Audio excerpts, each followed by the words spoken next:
Chris Miller will now come forward to present the Janice Gant Small Business Champion of the Year Award. Thank you, Vicki, Carol, thank you all.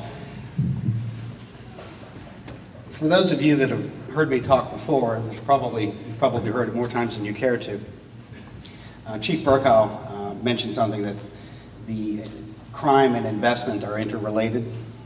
Clearly they are. The strength of your problems with crime and poverty and education are clearly linked back to your economy. So I'm particularly honored to be able to present an award to a group of individuals who have done as much or more as anybody in this entire community to lift up our economy and to focus on, again, staying focused on quality, not just quantity. So the question is, how in a community of 250 organizations, many of which are specifically tasked with helping people, how do you go about choosing the absolute best? Last year, I was very honored and privileged to accept an award for the Creative Coast Initiative.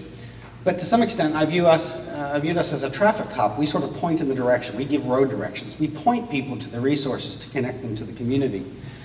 At the end of the day and at the end of the road, you still need that help, and you need specific expertise that you don't have. You need a range of experience and wisdom.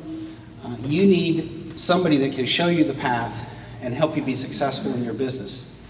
There is one organization in town that has a range of expertise, a depth of wisdom, and is so generous with their time that they sort of defy description. I'm going to prove to you that the concept that there is no free lunch, where you get what you pay for, or free advice is worth what you pay for, is complete nonsense. And this group that I'm going to announce defies those and proves those completely wrong.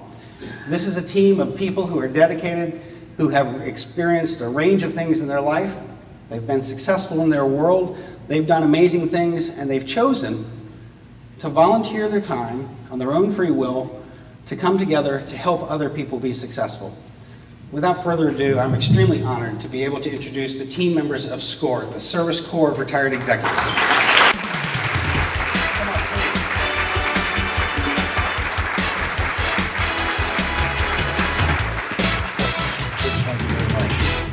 I'm Doug Foose. I happen to be the current chapter chairman for SCORE, and it's my pleasure to represent the 22 counselors that are part of our organization. It's also nice that, Chris, you gave my acceptance speech in advance, so I don't have to go through all of the nice and wonderful things that we do. Also, the oft-mentioned Marjorie Young is one of our counselors. Marjorie, thank you very much. Each year we have several hundred clients that we deal with in the southeastern Georgia area. As Chris mentioned, we're a volunteer organization. We do this because we're paying back from the corporate experience that we've gained over the years. And the table that we have here today represents over 300 years of business experience that we can share with our clients. There are a couple of other areas that come to mind that are not traditionally associated with SCORE. One is in a little town called Hinesville that has a large number of veterans that are leaving the military and embarking into the private workplace, some as entrepreneurs, and we have an extensive visitation, if you will, in Hinesville.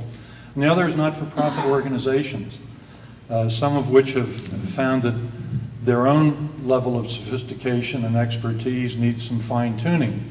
And we've taken a team approach with several of these in the Savannah and Chatham County area with some very significant success. So before I relinquish the stage, I would like all of my fellow counselors at the SCORE table.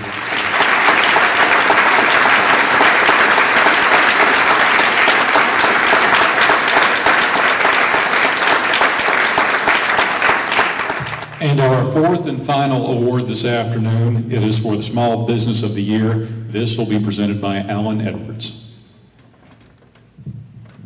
As the 2007 Small Business of the Year Award recipient, I can tell you that it is awesome to be recognized for the work that you would do regardless because you love it most of the time. Being the Small Business of the Year is a one-year crown and a lifetime badge of honor that only a minority of businesses will ever receive as the decades continue to count. As I stand here today, at the end of my 1 year, but I will forever claim the 2007 Small Business of the Year award. I am not shocked by the credibility and prestige that this award has lent, but more so by the pride that I feel in passing this award on to this year's award recipient.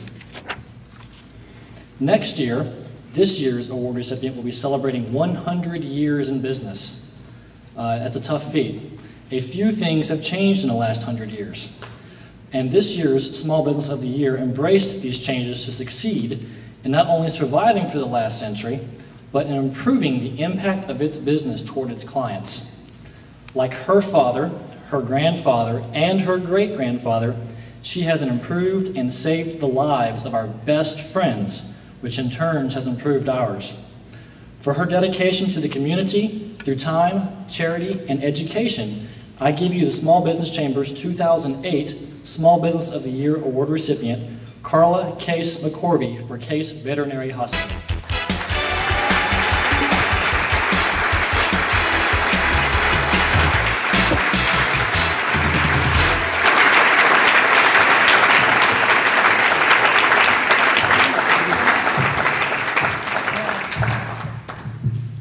This is sort of a passing of the torch meeting for us, but it comes at an especially good time with us reaching 100 years next year. And no, I'm not 100 years old. I'm Jerry Case, by the way. And it's really been an exciting thing to handle our business in the third part of 4 generations. And I'd just like to point out that Carla's the 4th generation, and that's a record in the country. You know, Savannah's used to having 100-year-old businesses, but our profession is not. It's unusual for a profession to keep going on 4 generations. Couldn't have done it during my tenure without my wife, Gail. When we joined my father's practice, there were just my father and my mother, and then Gail came in. We've got Kenny Weaver here with us, who's been with us for 30 years. He came right after high school. And he's a certified technician now. Lisa Yakel is our practice manager. She's been with us 20, I don't know how many, she won't tell me. But I know we couldn't do it without her.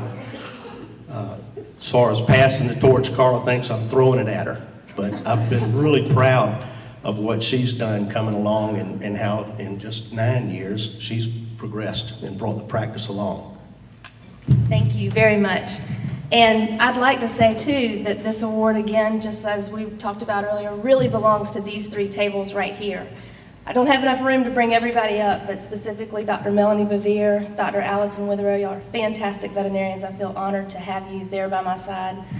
And it's true, it's a lot of fun when you do something that you love and you would do it without getting paid. We're glad we don't have to do it without getting paid, but we certainly do enjoy it. And some days, as we do experience, are more challenging than others. And when those challenges arise, I'm glad to have each one of you by my side helping me get through it, and can't be more thankful. If you guys, please stand, please accept this honor with us.